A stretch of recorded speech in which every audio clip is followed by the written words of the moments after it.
Este programa é livre para todos os públicos.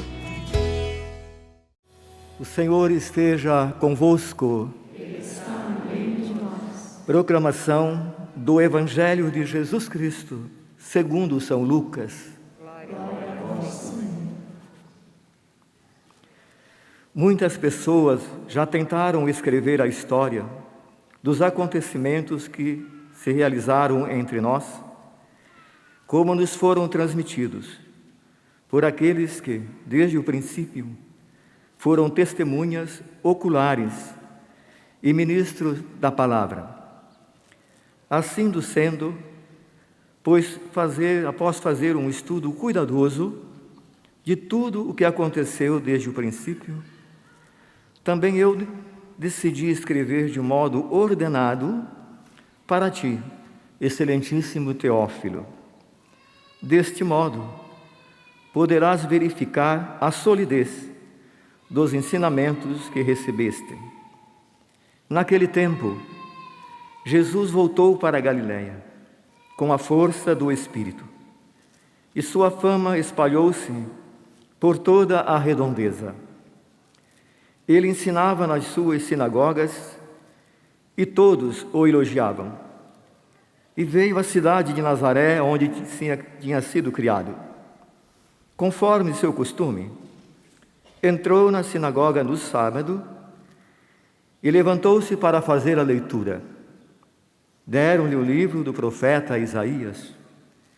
Abrindo o livro, Jesus achou a passagem em que está escrito: O Espírito do Senhor está sobre mim, porque Ele me consagrou com a unção para anunciar a boa nova aos pobres.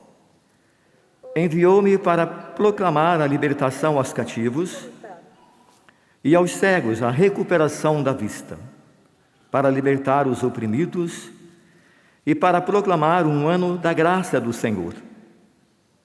Depois fechou o livro, entregou ao ajudante e sentou-se. Todos os que estavam na sinagoga tinham os olhos fixos nele.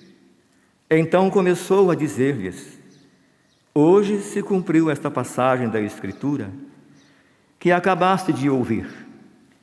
Palavra da salvação.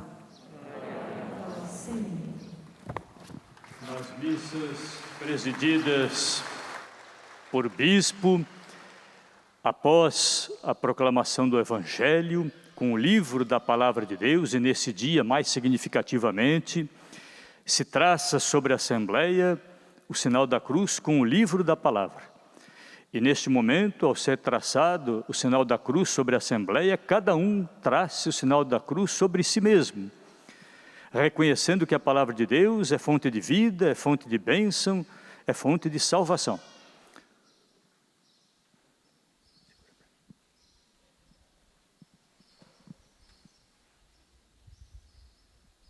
Vamos aclamar a palavra.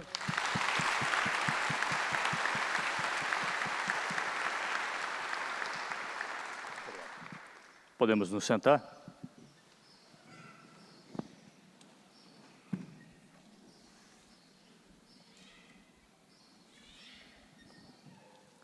Amados irmãos,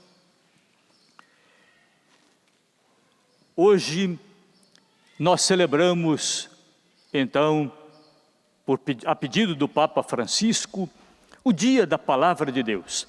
E é bem fácil saber por que o Papa Francisco estabeleceu este terceiro domingo do tempo comum como Dia da Palavra de Deus.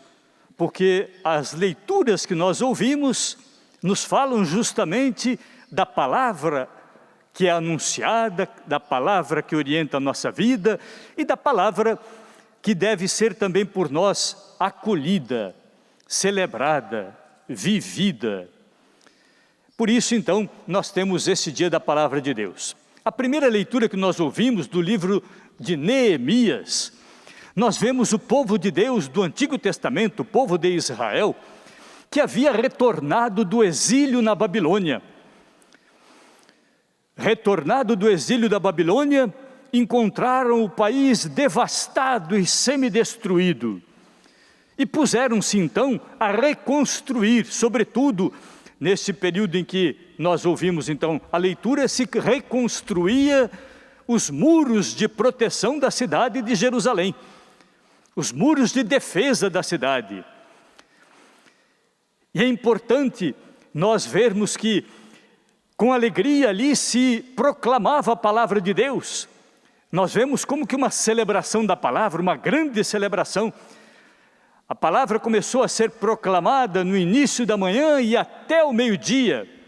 E o povo acompanhava com atenção, atenção que sempre é preciso para acolhermos bem a palavra de Deus, para que nada se perca, para que o Senhor nos oriente através de sua palavra e encontre em nós a acolhida e a atenção necessárias. O povo acompanhava e em pé reagia, dizia amém, cantava e chorava. Choravam por quê? Choravam porque reconheciam diante da palavra anunciada os pecados que tinham, como estavam distantes daquilo que o Senhor queria. Ao ouvir a palavra do Senhor, percebiam a distância de sua vida, por isso choravam.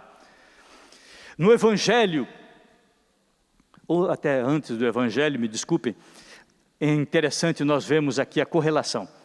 À medida que a cidade de Jerusalém ia sendo reconstruída, a palavra de Deus ia sendo proclamada e reconstruindo também a vida do povo.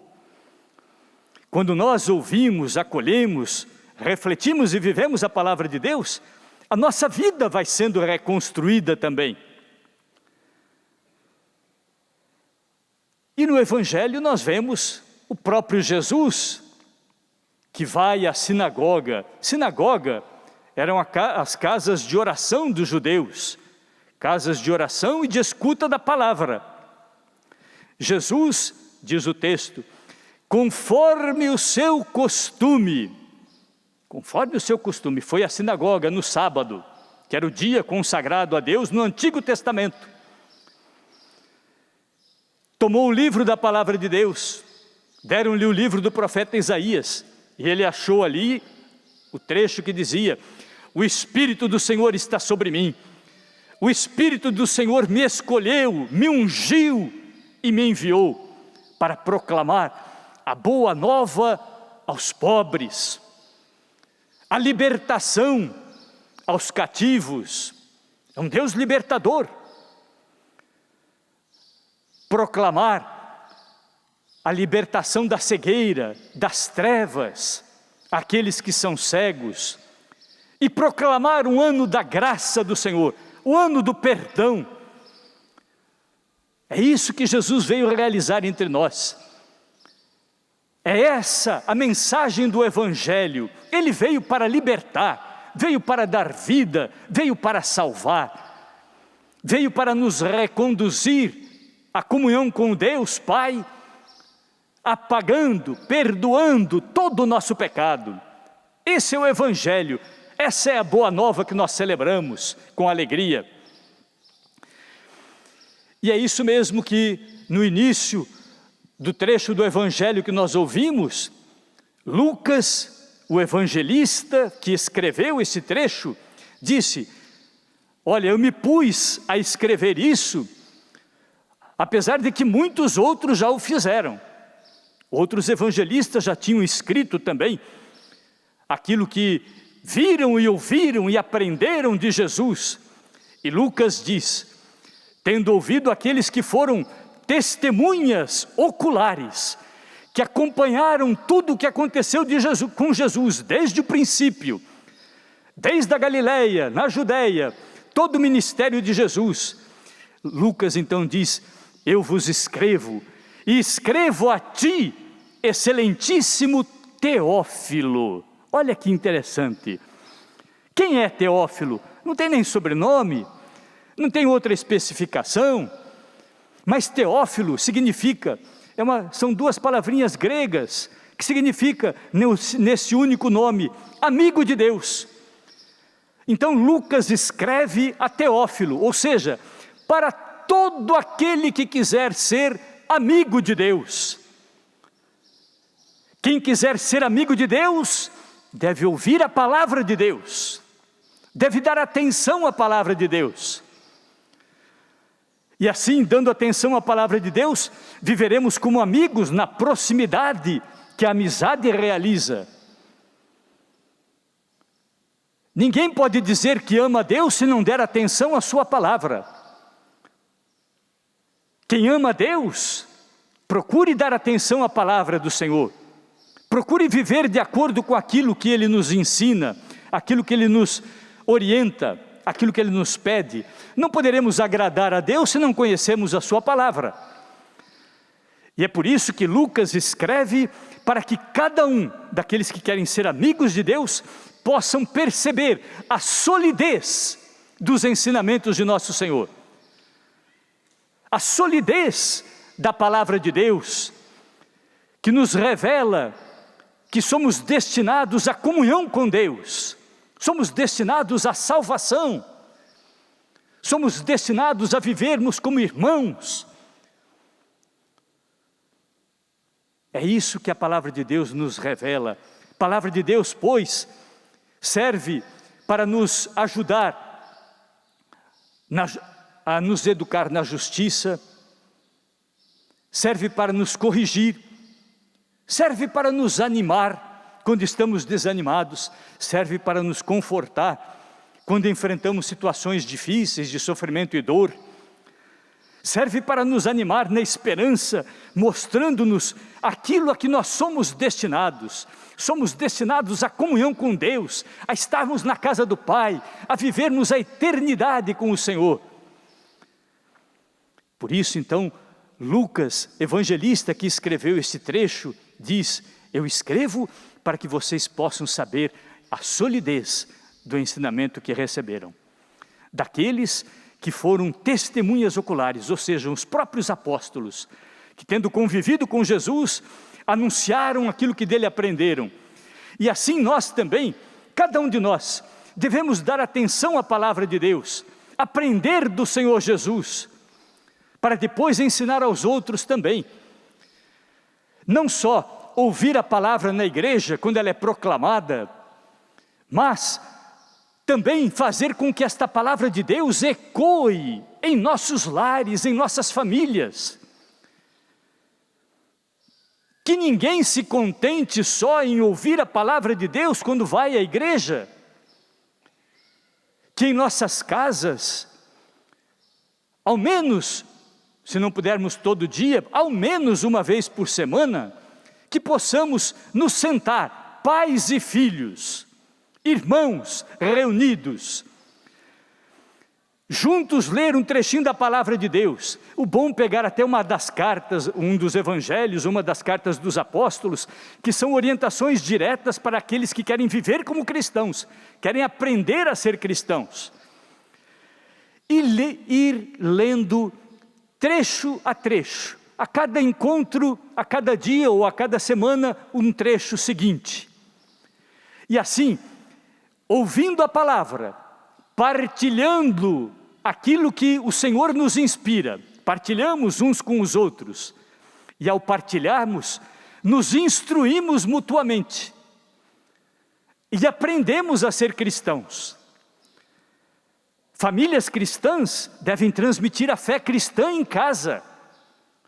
Não é confiar simplesmente aos catequistas na paróquia, mas a fé já deve ser transmitida no colo dos pais. Em nossas famílias cristãs, a palavra de Deus deve ser ouvida, partilhada, rezada, e assim vamos nos instruindo na fé. Vamos gerando em nós a fé, pois a fé, como diz o apóstolo Paulo, a fé entra pelo ouvido. Olha só que interessante. A fé entra pelo ouvido, por quê? Porque ouvindo a palavra, a fé é gerada no coração. Vamos, pois, meus irmãos, neste dia, tendo ouvido a palavra de Deus, que ilumina a nossa reflexão, que ilumina e conduz a nossa vida, vamos pedir ao Senhor a graça de darmos atenção à palavra de Deus. Quando ela é proclamada na igreja, que tenhamos o coração e os ouvidos voltados para aquele que anuncia. E em nossas casas, que por nossa iniciativa daquele que é cristão, em nossas casas, a palavra de Deus possa ser ouvida, para que sejamos de fato famílias cristãs. Num momentinho de silêncio, agradeçamos ao Senhor e peçamos a graça de vivermos conduzidos por sua palavra.